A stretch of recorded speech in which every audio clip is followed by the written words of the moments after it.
Hi, guys. Welcome back to RT Share T, where respiratory therapists live out loud. With me, your host, Linda Fry, the Asthma Lady. Yes. Welcome back, everyone. Welcome back to anybody new. I'm super excited today because I have another guest co-host. We have Etienne Kowalski. I hope I said that correct. But he's here today as another RTpreneur, which is a respiratory therapist that has their own business or side gig that just gives them joy and they can put their passion in the field. So today he's going to tell us about what he does and how this brings an impact to the patients and the community that he serves. So, hi, Etienne, and welcome. I'm gonna give the brief bio about him, and then he's gonna do his thing. So, Etienne Kowalski served in the Navy as a hospital corpsman for 8 years, then became a respiratory therapist for 10 years with an interest in PFT early in his career. He is passionate about PFT and quality improvement, advocating for safety, affordable, and equitable healthcare, entrepreneur, U.S. Navy veteran, husband, and father, Christian with the faith in the future of humanity. Thank you so much for being here with us today, Etienne. I'm happy you are here with us. Thank you for your time. Thank you for being a viewer. Thank you for being a supporter of RT Share T. We appreciate you. So I know your story. I know about your business. I'm going to just give you the floor and let you do your thing and tell me about yourself. Thank you, Linda. Back at you. Thank you so much for all you do for our community, the RT community. I was really impressed and happy to have discovered you. Your podcast. Thank you. The RT world is not as well known as some of the other medical professions. Right. I guess the pandemic kind of brought us out to the light there, but right. before that, it was just we were just the unsung heroes. So thank you for what you do, and I'm happy to be here. Thank you for giving me the opportunity to share my story. Yes, thank you. I appreciate that. I thank you for listening to the content and all that you do in the PFT world. So yes. So can you tell me more about that? Like what got you interested in the RT field first? Like what made you say, okay, this is a field for me? And how did you segue into PFT? Okay. Well, so it all started in the military. I was actually in training in Camp Pendleton, and a person, and one of our instructors was a respiratory therapist. And I don't know, somehow she had a contract with the school where she came and taught airway. And so she was so good at her job that, wow, I was like, wow, what do? You're a nurse, And she's like, no, I'm a respiratory therapist at this hospital. And that's how she kind of sold it there. She was great. I mean, she was an expert in airway. She knew pretty much, she knew all the answers we had regarding airways. And we were just, as a corpsman, as a hospital corpsman, you're pretty much like a medic. You're a medic, a combat medic, pretty much. Okay. So that's good to know. I didn't know that. Yeah, so she, pretty much came in and did her portion of the training, and I was like, "Wow, this is great." So, fast forward, a few years later, got out, and I've been enrolled in RT school, and my first, I remember my first interview with the program director. He was also a veteran, Air Force veteran, and a PFT guy. Okay. So we connected quickly there.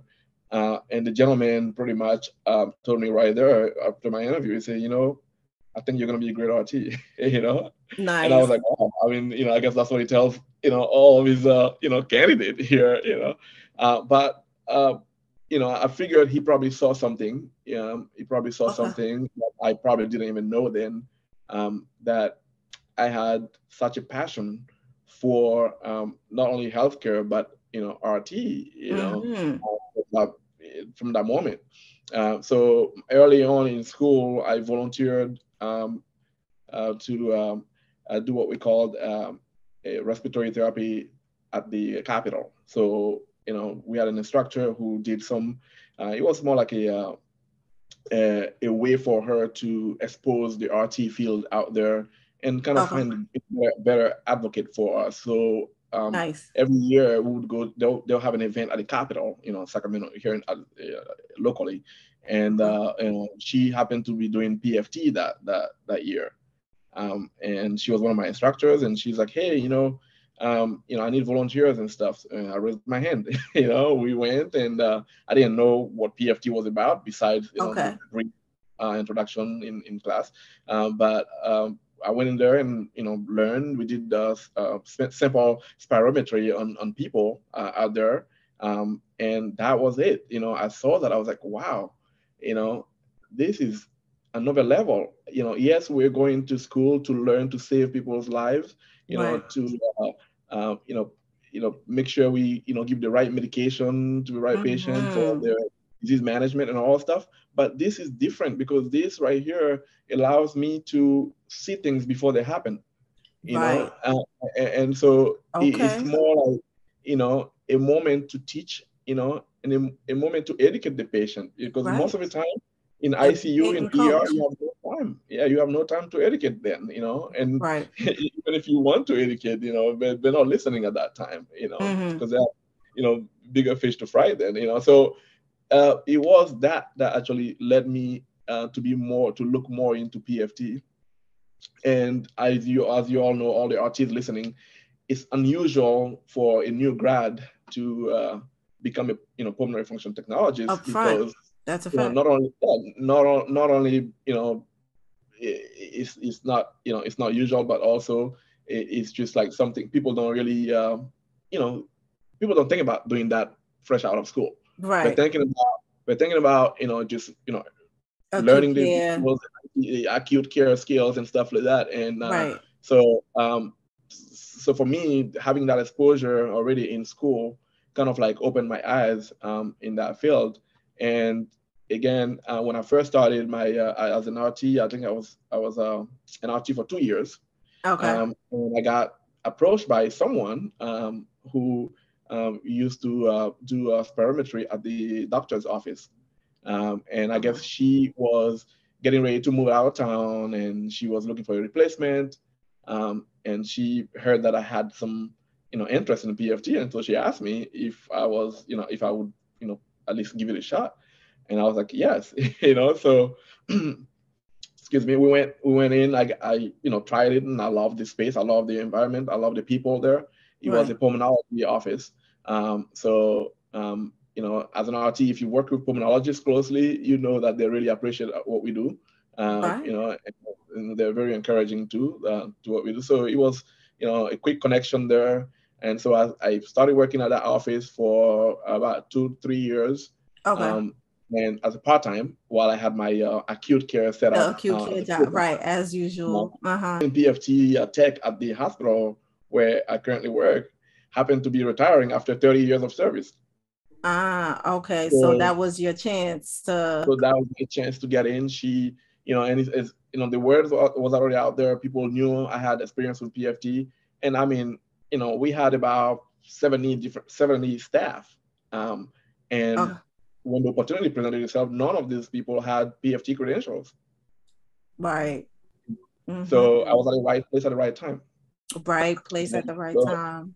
You yeah, and see, so and it started when with volunteering. Like yeah, people don't people yeah, don't understand, and just to put a little something in to your story, and I speak about that on several episodes. When you start to be curious, and it's not just about the money, like you're just like, I wonder how that is, and you volunteer, to see, just to get your foot wet. That really does lead you to taking control of your career, because you start to see where you want to go. versus it just being about the, about the money. Yeah, actually, it's just I was so like I said, it was a different aspect of respiratory that, I didn't know. We didn't know much. We didn't learn much about it in school, but it was out there, and I noticed that most people that were in the lab, in the PFT lab, were lifers. I mean, they will be there until they retire. And in my case, at the hospital where I was, people, the manager, she was there for 41 years, and so when when they heard that I have some IT PFT experience, they approached me, and and I accepted the position, and and here I am today.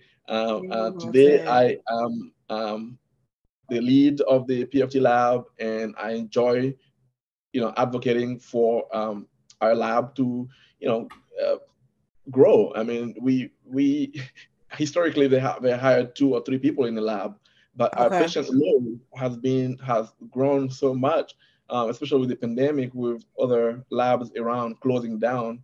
We're having more people referred to our hospital, to our clinic. So we advocated, with the administration to have more equipment and more staff. And so I became more like a recruiter. I, go to the so you became the voice, the recruiter. The voice, yeah. Very and nice. just started started talking to my peers. Hey, try this out. This, and so so far it have been some great response. I had in the past year I had 4 people who went to sit for the PFT credentials already. Great. I mean, yeah. I tell folks, yes, go for those specialty credentials, add the letters behind your name. It really does increase you just want to keep adding value to yourself, invest in yourself. I always say that. And so, when something happens, you are a person of value, and you can literally just go up and go wherever you want. Okay, so yes, that is amazing. So what made you say, this, this is the time to start my own business? Like, what gave you the spark? Like, okay, I can do this, or should I do this? Like, how did you get there? Yeah. So first, it was just starting in the lab. I noticed when I first moved in that lab, like I mentioned earlier, the flow of patients. I mean, we couldn't handle the patients. We had patients waiting in line for 3 months on average to be seen for PFT. And so I was like, no, man, this needs to. There got to be a better way, and so I started researching to see, if there was a way to be able to do that outside of the main hospitals, because mostly the PFT labs are usually, within the biggest hospital system in town, the big ones. And so I was just like, is there any way to have a setup in doctors' offices, so I started looking more into that, and I approached a few pulmonologists that I work with, brought the idea. They loved it. Most of them were like, oh, well, we don't have the space, we don't have the room here, so then I started looking more and seeing if there were some kind of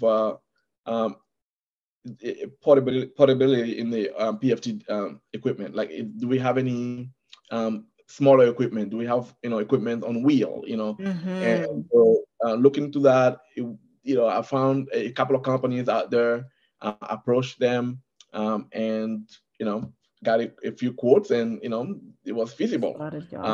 And so I just went in and I said, you know what, I don't have any benchmark to to try to look up to, but I know this is gonna bring value to our patients. It's gonna bring value to whatever clinic that's gonna want to partner with me.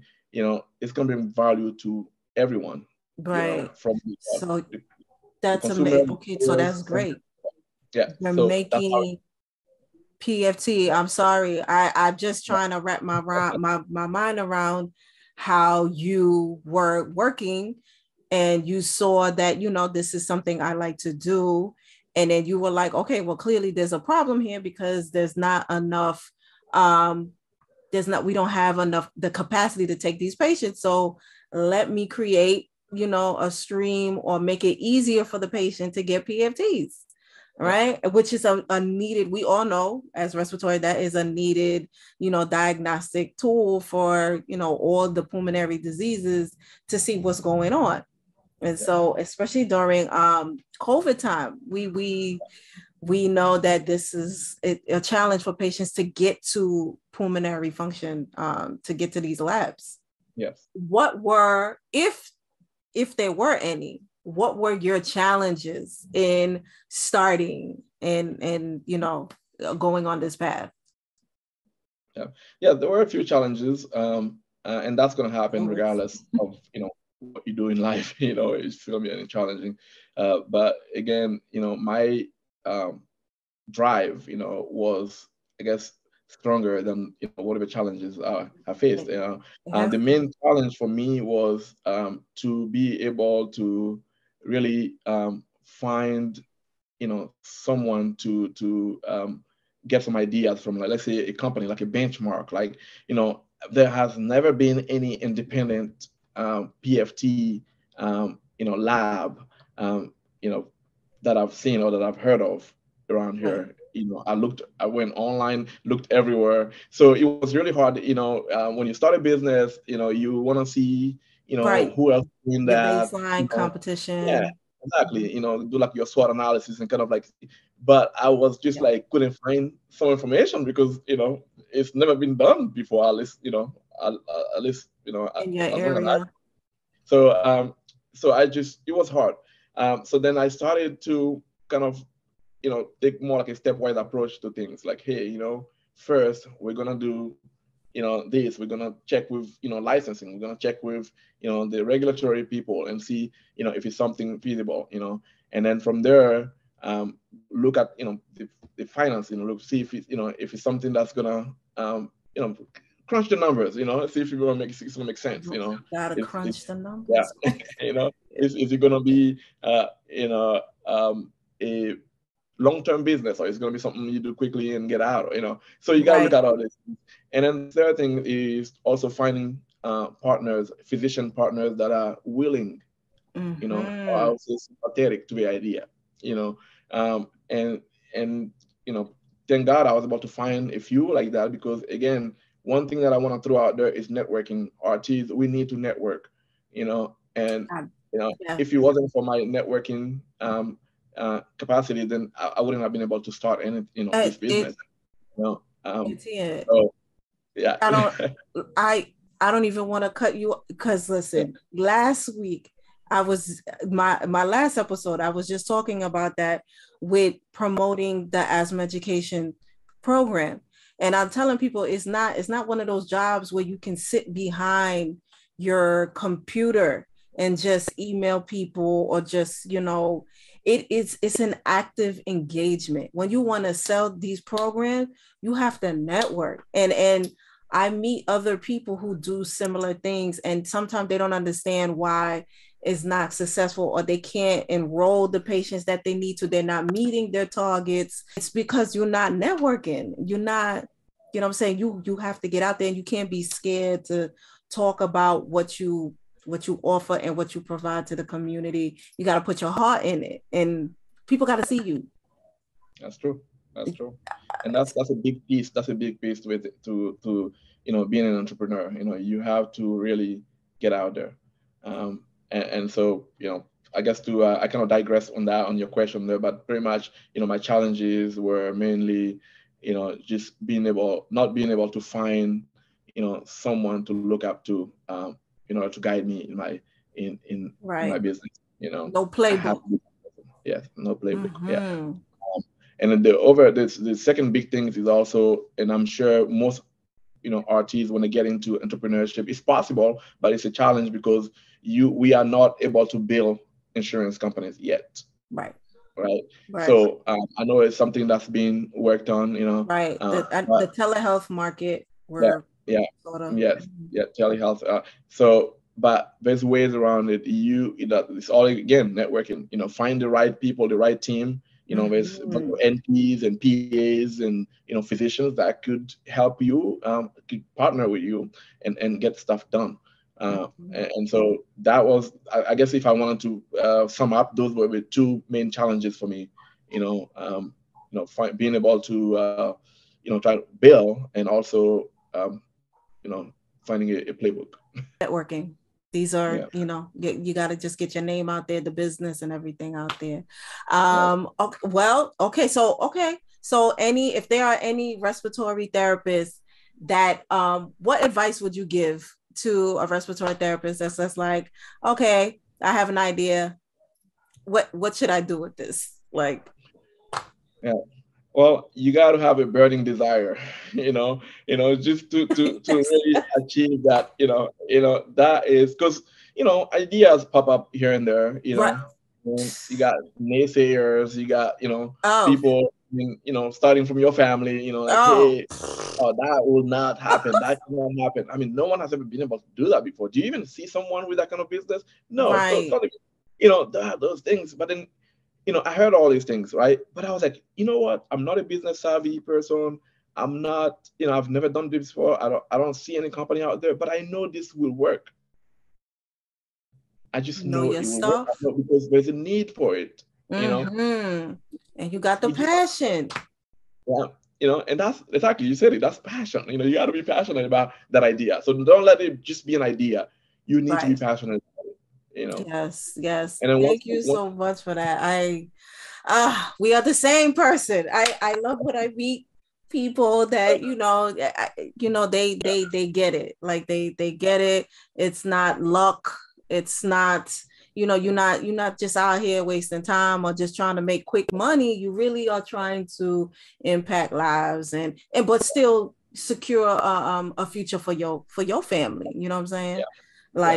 So thank you so much for that, Etienne. Well, you know what? I enjoyed having you as a co-host today on RT Share Tea. And this is what RT Share Tea is about. It's just sharing our experiences in the field and how we have grown and the what we see in the future. So hopefully we can inspire others in the field or others thinking about being in the field to go with their heart's desire and to just live passionately and out loud and make their money.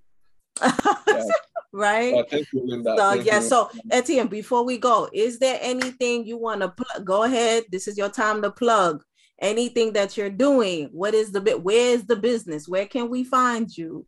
What's going on? Go ahead. Well, so you can find me online at Rafa Mobile Pulmonary Function Test.com. In Sacramento, we're located in Sacramento, California.